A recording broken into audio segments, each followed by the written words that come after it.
जय हिंद दोस्तों, एक बार फिर से आपका डिफेंस एग्जाम बाई एसके में स्वागत है। आज हमारा है अपूर्णांक का पार्ट 2 है। बीच में हमारा क्लास नहीं आ पाया था, कुछ रीजन बस आपका क्वेश्चन तैयार किया जा रहा है जिससे कि आपको जो बोर्ड का पेपर है, जितने भी क्वेश्चन आएंगे उन सारे क्वेश्चनों को किस तरह से कराना है उसको थोड़ा सा पैटर्न में लिखा जा रहा है। तो उसको थोड़ा सा ध्यान रखते हुए क्लास बीच में बंद थी और टाइम नहीं मिल पा रहा था, इसलिए नहीं बना पा रहे थे लेक्चर को। तो आज हमारा जो क्लास है पार्ट 2 है। हमने पार्ट 1 में क्या डिस्कस किया था? हमने पार्ट 1 में आपको अपूर्णांक के जितने भी रूल होते हैं, स्नेल के नियम जितने होते हैं, उन सारे नियमों के बारे में डिस्कस कर लिया था। वास्तविक गहराई क्या होता है, आभासी गहराई, तो उस पर भी थोड़ी बहुत डिस्कशन हुई थी। हमने आपको एक होमवर्क दिया था जब हम बोले थे कि प्रेक्षण क्या हो, जो व्यक्ति देखने वाला हो पानी में हो और जो वस्तु रखा हो वो क्या हो, हवा में हो। तब हम आपको एक क्वेश्चन दिए थे कि वो जो व्यक्ति पानी के अंदर है वो किस तरह से वस्तु को देखेगा। लास्ट में उसका आंसर दिया जाएगा। सबसे पहले देखते हैं आज हमारे लेक्चर में क्या क्या पढ़ना है। सबसे पहले हम पढ़ेंगे अपूर्णांक। अपूर्णांक क्या होता है, क्योंकि अपूर्णांक से क्वेश्चन पूछा गया है। अपूर्णांक में भी जो टाइप आते हैं, अपूर्णांक दो प्रकार के योग होते हैं, सापेक्ष अपूर्णांक होता है, निरपेक्ष अपूर्णांक क्या होता है। दूसरा हम देखेंगे क्रांतिक कोण। क्रांतिक कोण के साथ पूर्णांतिक परावर्तन देखेंगे और इसके उदाहरण देखेंगे, क्योंकि उदाहरण भी इससे पूछा गया है। और सबसे लास्ट में हम देखेंगे क्रांतिक कोण अपूर्णांक में संबंध, और जो हमारा क्वेश्चन का आंसर हमने जो पहले लेक्चर में हमने पूछा था उसका आंसर दिया जाएगा। तो चलिए एक एक टॉपिक को स्टार्ट करते हैं। अपूर्णांक, सापेक्ष अपूर्णांक और निरपेक्ष अपूर्णांक क्या क्या होता है, तो एक एक लेके रहेंगे, क्रांतिक कोण भी लेके रहेंगे, ठीक ना। तो आइए देखते हैं सबसे पहले अपूर्णांक। अपूर्णांक का मतलब होता है दो माध्यमों प्रकाश की चाल। माध्यम में क्या हो गया, प्रकाश की चाल। जैसे दो माध्यमों में प्रकाश की चाल, जैसे हम बोल देंगे, आपको मान लेते हैं एक क्या है, एक ऐसा पृष्ठ है जो क्या करते हैं, दो माध्यमों को अलग करते हैं। मान लेते हैं ऊपर क्या है, नीचे क्या है, पानी है, ऊपर क्या है, वायु है। नीचे क्या है, पानी है, ऊपर क्या है, वायु है।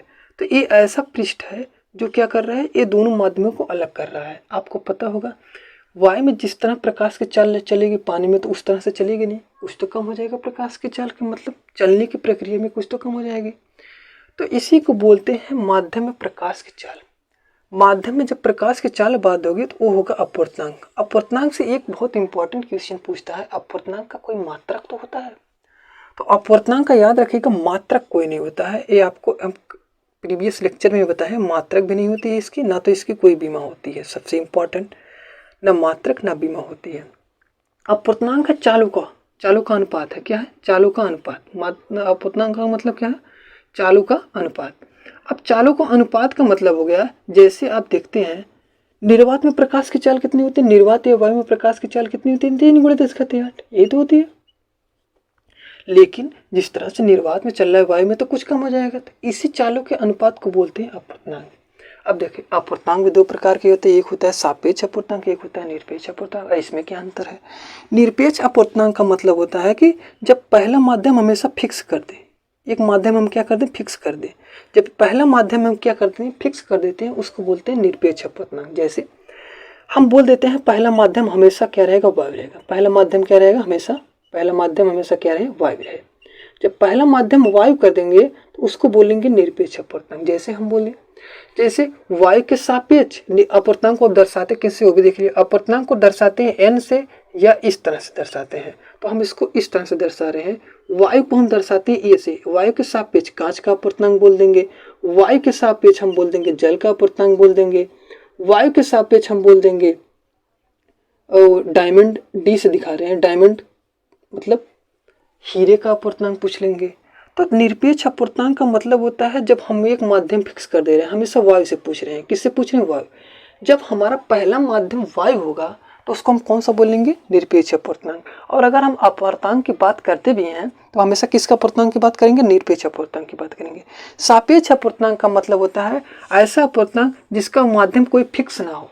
जब माध्यम फिक्स ना हो वो कौन सा होगा, सापेक्ष अपूर्णांक होगा। सापेक्ष अपूर्णांक मान लेते हैं पहला माध्यम क्या है, 1 है, और दूसरा माध्यम क्या है, 2 है। तो पहले माध्यम के सापेक्ष दूसरे माध्यम का अपूर्णांक, इसको लिखना होगा तो इस तरह से लिखेंगे, पहले माध्यम के सापेक्ष दूसरे माध्यम का अपूर्णांक। या इसको और सरल रूप में लिखना चाहे तो n2/n1 याद रखिएगा हमेशा। या अपूर्णांक पहले दूसरे का अपूर्णांक बटे पहले का अपूर्णांक, इसको बोलते क्या है, इसको बोलते हैं पहले माध्यम के सापेक्ष दूसरे माध्यम का अपूर्णांक। इस तरह से यहाँ बोलेंगे वायु के सापेक्ष कांच का अपूर्णांक, वायु के सापेक्ष जल का अपूर्णांक। तो आपको समझ में आया होगा अपूर्णांक का मतलब होता है निरपेक्ष अपूर्णांक से, क्योंकि हम चीज़ों को वायु के सापेक्ष ही देखते हैं। जब वायु के हम देखेंगे तो वायु के हमेशा देखेंगे कौन सा हो जाएगा, निरपेक्ष हो जाएगा। जब कोई अदर माध्यम होगा, जैसे हम बोल दिए जल के सापेक्ष कांच का अपूर्णांक, अब जल के सापेक्ष हम जल के सापेक्ष किसका पूछ लिए, कांच का अपूर्णांक। तो जल के सापेक्ष कांच का अपूर्णांक, तो माध्यम जो वायु तो है नहीं, तो जल के सापेक्ष कांच का अपूर्णांक क्या हो जाएगा, निरपेक्ष अपूर्णांक हो जाएगा। तो जब कोई माध्यम फिक्स नहीं होगा तो सापेक्ष हो जाएगा। जब पहला माध्यम फिक्स हो जाएगा कौन सा हो जाएगा, निरपेक्ष अपूर्णांक हो जाएगा। अब याद रखिएगा निरपेक्ष अपूर्णांक का न्यूनतम जो मान होता है, इसको नोट कर लीजिएगा। निरपेक्ष अपूर्णांक का न्यूनतम मान जो होता है वो हमेशा 1 होता है। क्या होता है, 1 होता है। और याद रखिएगा जब भी हम निरपेक्ष अपूर्णांक का बात करेंगे मतलब अपूर्णांक का बात कर रहे हैं, ठीक ना। जैसे हम बोल देंगे वायु के सापेक्ष कांच का अपूर्णांक, तो हमेशा किसका बात है, वायु के सापेक्ष निरपेक्ष अपूर्णांक का बात हो गया। तो अपूर्णांक आई होप आपको समझ में आएगा। अपूर्णांक का मतलब होता है दो माध्यमों का अनुपात होता है। जब हम एक माध्यम को फिक्स कर देते हैं तो उसको निरपेक्ष अपूर्णांक बोल देते हैं। जब हम माध्यम को फिक्स नहीं करते हैं तो हम कौन सा बोलते हैं, सापेक्ष अपूर्णांक बोल देते हैं। आई होप आपको समझ में आएगा। अब हम चलते हैं थोड़ा सा क्रांतिक कोण देखते हैं और थोड़ा सा क्लास को, प्रीवियस ईयर क्लास को थोड़ा सा रिलेट करिएगा, क्योंकि वहाँ से अब क्रांतिक कोण को किस तरह से समझना उसको देखिएगा, ठीक ना। आइए देखते हैं।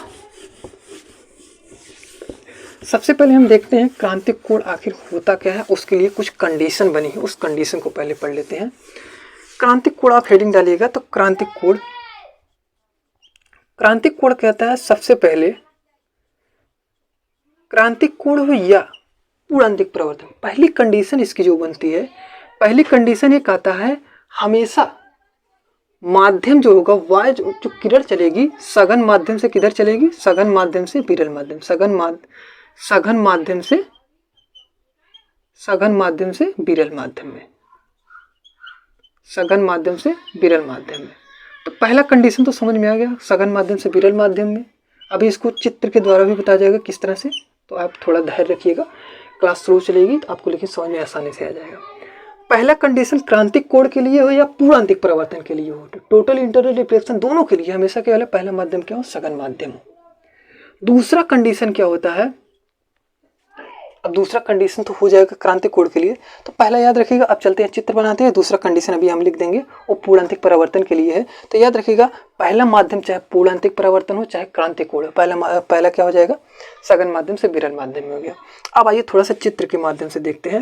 मान लेते हैं आपको इस तरह से एक ऐसा पृष्ठ जो दोनों को अलग कर रहा है। मान लेते हैं ऊपर क्या है, ऐसे कोई पात्र है, जल भरा गया है, क्या है, जल है, इस तरह से है। ऊपर मान लेते हैं ऐसे आपका क्या है, सघन माध्यम है। कौन सा माध्यम है, सघन। अब सघन का मतलब हम आपको लेक्चर 1 में बताए हैं, और जब अगर आपको नहीं समझ में आ रहा तो जाकर लेक्चर 1 देखिएगा, सघन माध्यम किस तरह से बताया गया है। जब प्रकाश की किरणें सघन माध्यम से विरल माध्यम में जाएगी तभी कंडीशन बनेगा क्रांतिक कोण के लिए। ये आपको बार बार बताया जा रहा है क्योंकि क्वेश्चन में पूछा गया है क्रांतिक कोण के लिए कौन सा माध्यम सबसे सुलभ होता है, विरल से सघन, सघन से विरल, ये इनको दोनों बराबर कर दें तो याद रखिएगा हमेशा सघन से विरल, पहली कंडीशन याद रखिएगा। अब आपको पता होगा जैसे ही प्रकाश की किरणें सघन माध्यम से विरल माध्यम में जाता है, ये आपका क्या है, नॉर्मल है। सघन माध्यम से विरल माध्यम में जाता है तो अविलंब से क्या होता है, दूर हटता है। अविलंब से क्या हटता है, दूर हटता है, ये आपको पता है। इस एंगल को बोलते हैं आई और इस एंगल को बोलते हैं आर। इसमें कौन सा एंगल बड़ा होगा, कौन सा, तो इसमें याद रखिएगा आर ग्रेटर देन होगा आई, इतना तो आपको पता है। मतलब सघन माध्यम से विरल माध्यम में जैसे ही गया है आपका आर का मान बड़ा हो गया है, या बोल सकते हैं आपका जैसे ही सघन से विरल में गया है अविलंब से दूर हट गया है, अविलंब से दूर हट गया है। तो अविलंब से दूर हट गया है आपको। अब देखिएगा जैसे जैसे हम पहले मान लेते हैं कंडीशन ये था, जैसे जैसे हम क्या करते हैं क्रांतिक कोण के मान को बढ़ाते हैं, मतलब आई के मान को बढ़ाते हैं, इसके मान को क्या करते हैं, आई के मान को बढ़ाते हैं। मान लेते हैं हम किरण यहाँ से डाल रहे हैं, जैसे ही क्रांतिक कोण जैसे ही आपतित किरण का मान बढ़ाएंगे, आपतित किरण का मान बढ़ाते ही आपको किरण और इधर झुक जाएगी, ये अविलंब से और दूर चली जाएगी। जैसे हम किरण यहाँ पे लेके आते हैं हो सकता है आपका इसी पृष्ठ से ही जाने लगे। तो कंडीशन है क्रांतिक कोण के लिए जब प्रकाश की किरणें सघन माध्यम से विरल माध्यम में जाए तो एक ऐसी कंडीशन बनने लगेगी। उस कंडीशन का मतलब है जब हम प्रकाश की किरण आपतित किरण के मान को, मतलब जो किरण आ रही है उस किरण के मान आई के मान को जितना बढ़ाते जाएंगे आपको देखेंगे नॉर्मल से क्या होंगे, किरणें उतनी दूर जाएंगी। एक ऐसी कंडीशन आएगी तो किरणें उसके पृष्ठ से ही जाने लगेंगी। ये इसका क्या है, पृष्ठ है, इसके पृष्ठ से ही जाने लगेंगी। इस घटना को बोलते हैं क्या है, क्रांतिक कोण। क्या बोलेंगे, क्रांतिक कोण। याद रखिएगा क्रांतिक कोण और पूर्णांतिक परावर्तन में बहुत थोड़ा सा ही अंतर होता है। जब पृष्ठ से जाएंगे तो हमेशा क्रांतिक कोण होगा, पृष्ठ से और ज्यादा। मान लीजिए हम एंगल, अभी पहला कंडीशन था, ये दूसरा था, ये तीसरा था, मान लेते हैं और कीड़ों को झुका रहे हैं, जितने कीड़ों को झुकाएंगे हो सकता है और एंगल। एक कंडीशन ऐसी आएगी, पृष्ठ के बाद माध्यम में दूसरे माध्यम में जाएगा, मतलब दूसरा माध्यम विरल माध्यम में जाएगा, विरल माध्यम में जाएगा ही नहीं, तो पहले ही माध्यम में जाने लगेगा। जब पहले ही माध्यम में जाने लगेगा उसको बोलते हैं पूर्णांतिक परावर्तन। तो अभी इतना ध्यान रखिएगा, क्रांतिक कोण के लिए पहले कंडीशन क्या है, सघन माध्यम से विरल माध्यम में लेना जाना चाहिए। अब देखिए क्रांतिक कोण की तो पहले कंडीशन पता है, हमने चित्र बनाया सघन माध्यम से विरल माध्यम में। जैसे ही प्रकाश के लिए हम सघन माध्यम में डालते हैं तो आपतित किरण क्या करती है, अविलंब से परावर्तित किरण क्या करती है, अविलंब से दूर हट जाती है। या सबसे इजी भाषा में, सघन से विरल में जैसे ही जाता है किरण क्या होती है, अविलंब से दूर हट जाती है। जैसे अविलंब से दूर हटेंगे हम क्या करते हैं, क्रांतिक कोण के मान को कंडीशन देते हैं। पहले हमने यहाँ रखा था, क्रांतिक कोण यहाँ था, इस तरह से ऐसे कंडीशन रखते जाए। दूसरा यहाँ था तो हम क्रांतिक कोण और अविलंब से दूर गया, तीसरा गया और अविलंब से दूर गया। एक ऐसी स्थिति आई जब वो अपने पृष्ठ से ही गुजरने लगी, अपवर्तित किरण क्या होगी, अपने पृष्ठ से ही गुजरने लगी, उस कंडीशन को बोलते हैं क्रांतिक कोण। कौन सा बोलते हैं, क्रांतिक कोण बोलते हैं।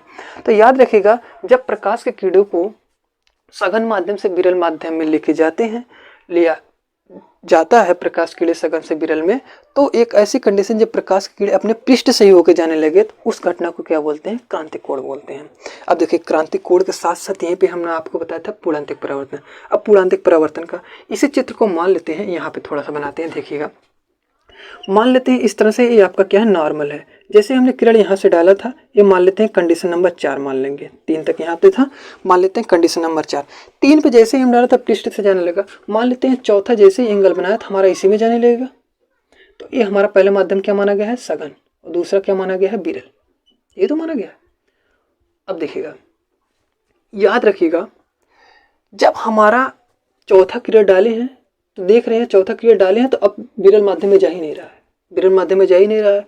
मतलब क्रांतिक कोण के ये जो आपका कंडीशन है, ये किसके लिए है, पूर्णांतिक परावर्तन के लिए। किसके लिए, पूर्णांतरिक परावर्तन। तो याद रखिएगा, पूर्णांतिक परावर्तन के लिए 2 कंडीशन होती है। कंडीशन को आप लिखना चाहें तो यहाँ पे लिख लेंगे, कंडीशन नंबर 1 लिख लीजिएगा। जो आपका आपतित किरण है ना, आपतित किरण है मतलब ये वाली किरण, या यहाँ पे तीसरी थी, यहाँ पे चौथी किरण जो है आपतित किरण, आपतित किरण का मान जो हो क्रांतिक कोण से अधिक हो। क्रांतिक कोण से अधिक रहेगा तभी तो दूसरे माध्यम में जाएगा, मतलब सॉरी, जब क्रांतिक कोण से अधिक रहेगा तभी तो पहले माध्यम में जाएगा, पृष्ठ से ज़्यादा हो जाएगा। जैसे क्रांतिक कोण पे रहेगा तो आपका पृष्ठ पे जाएगा, क्रांतिक कोण से और ज़्यादा झुका देंगे तो आपको पहले ही माध्यम में केवल जाने लगेगा, दूसरे में जाएगा ही नहीं। तो पहला कंडीशन है, क्रांतिक कोण को हम दर्शाते हैं IC से। क्रांतिक कोण को किससे दर्शाते हैं, IC से। तो IC से क्या हो, ज़्यादा होना चाहिए। दूसरा कंडीशन क्या है, दूसरा कंडीशन एक आता है, हमेशा माध्यम सघन से माध्यम से विरल माध्यम में जाना चाहिए, ये इंपॉर्टेंट है। तो एक तो नियम ये आपको क्रांतिक कोण के लिए सघन माध्यम से विरल माध्यम, ये दोनों के लिए कंपलसरी है पहला माध्यम। मान लेते हैं यहाँ रूल है, रूल ये कि यहाँ भी सेम है। दूसरा रूल क्या कहता है, अगर हमें पूर्णांतिक परावर्तन कराना है तो हमें आपतित किरण के मान को क्या करना पड़ेगा, क्रांतिक कोण से और ज़्यादा बढ़ा देंगे। जैसे ही और ज़्यादा बढ़ाएंगे हमारा पूर्णांतिक परावर्तन करेंगे, और कम कर देंगे तो हमारा क्रांतिक कोण बनेगा, ज़्यादा कर देंगे तो हमारा क्या हो जाएगा, पूर्णांतिक परावर्तन हो जाएगा। पूर्णांतिक परावर्तन में बहुत सारी घटनाएं घटती हैं। जैसे आपने देखा होगा, एक आज के जमाने में ऑप्टिकल फाइबर नाम सुने होंगे, जिसको हिंदी में बोलते हैं प्रकाशिक तंतु। प्रकाशिक तंतु एकदम सेम क्या काम करता है, पूर्णांतिक परावर्तन का उदाहरण ही है।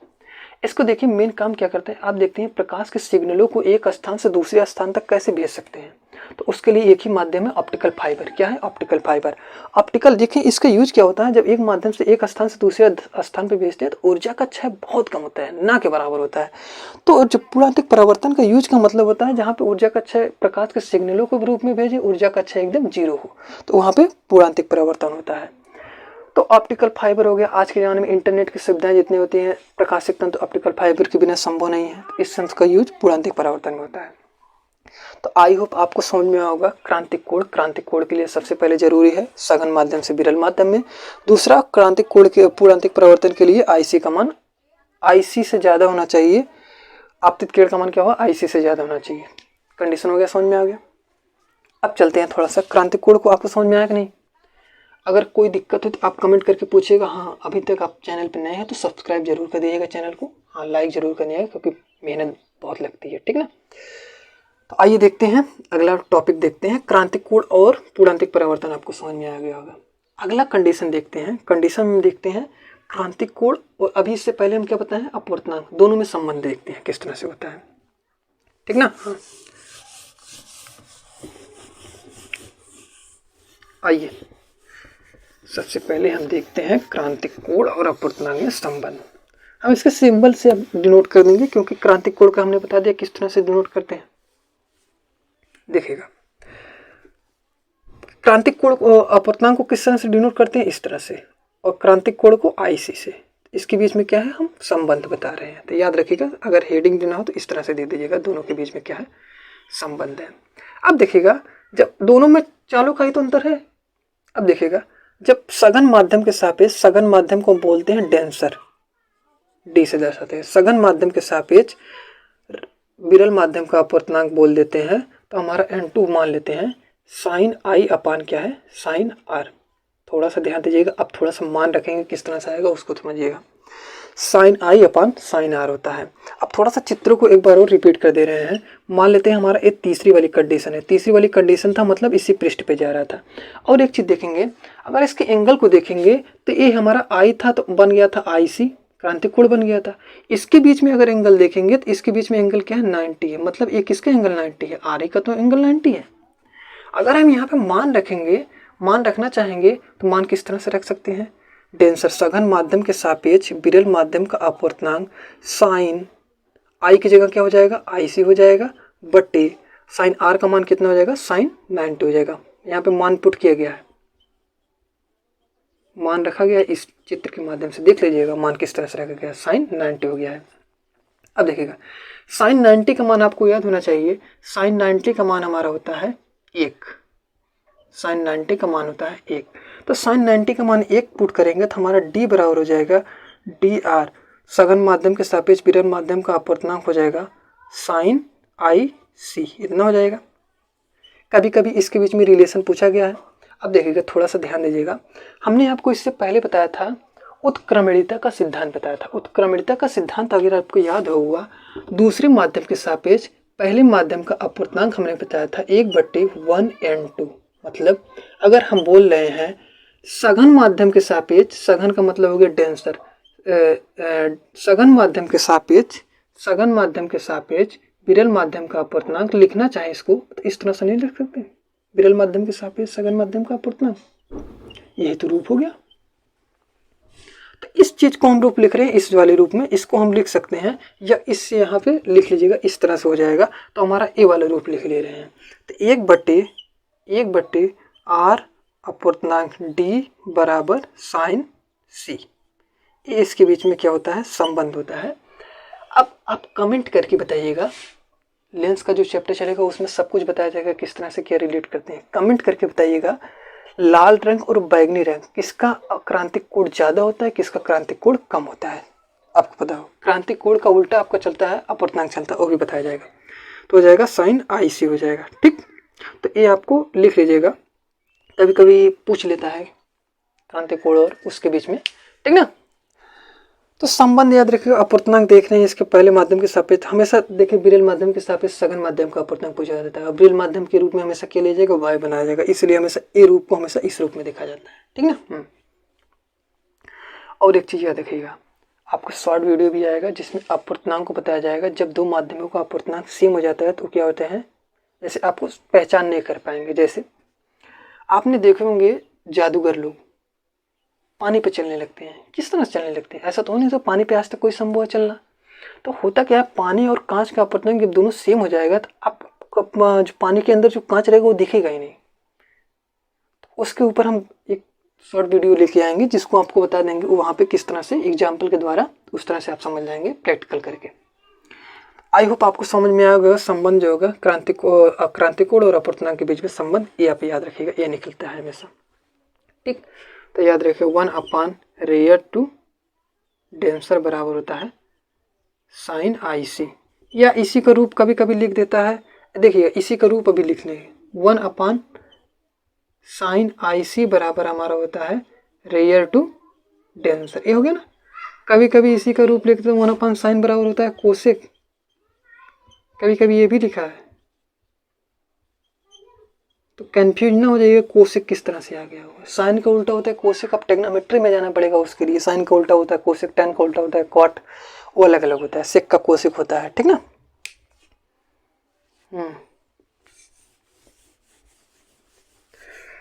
चलिए आइए आगे देखते हैं हम।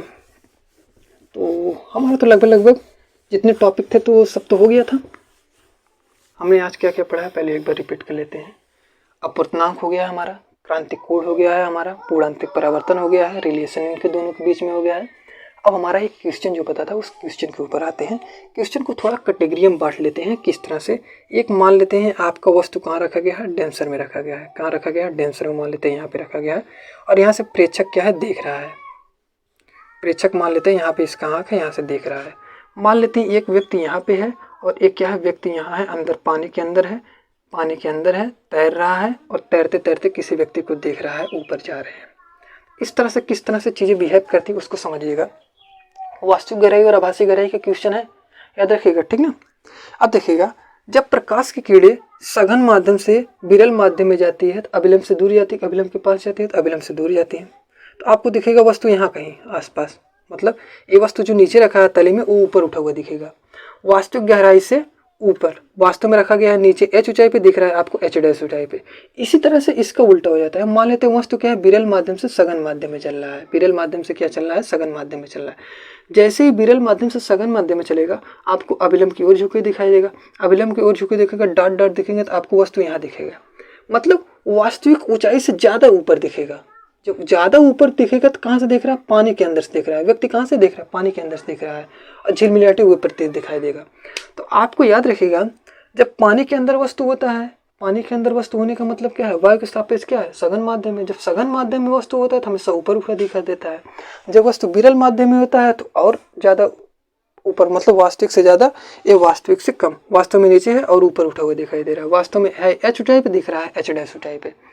तो इसके लिए जो बनता है समीकरण बनता है, ये हो गया एच डैश पे दिख रहा है, ये हमारा है एच पे। क्वेश्चन बहुत कम पूछा गया है इस पे, लेकिन थोड़ा सा याद रखिएगा, ये एच पे है और दिख कितने पर है, एच डैश पे दिख रहा है, ये तो है।